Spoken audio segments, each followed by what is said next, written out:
Hi guys! So for today's video, we are getting the boys ready for school. And syempre, for their school IDs na rin. And first order of business, haircut. Goodbye long hair.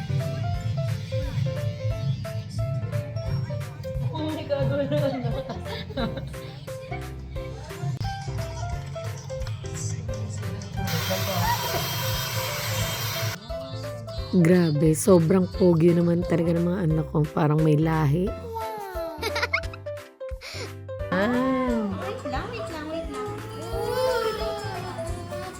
So, tapos nang ang gupitan si Kaden. Ang next naman ay si Charles. Okay, pasok natin to.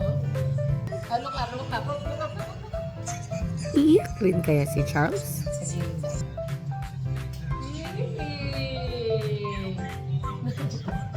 Watch ka na. Naninibago siya, pero ang pogi talaga ng babies ko.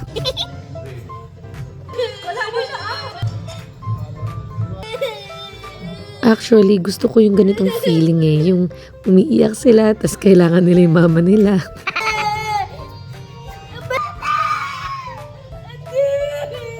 Parang kawawa naman to, nag-ask pa ng help kay papa nila, nasa work.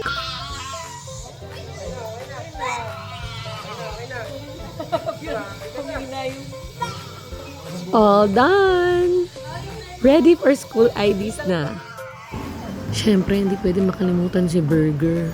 Hindi ka gugupitan? Smile pa. So guys, nauna ulit si Kaden at medyo parang iiyak na naman. Akala niya siguro gugupitan ulit.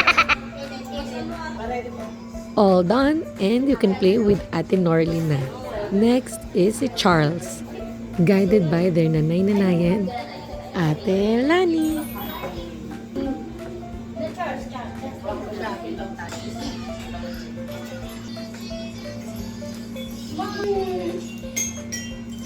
And it's a wrap. Thank you for watching, guys. See you in our next one.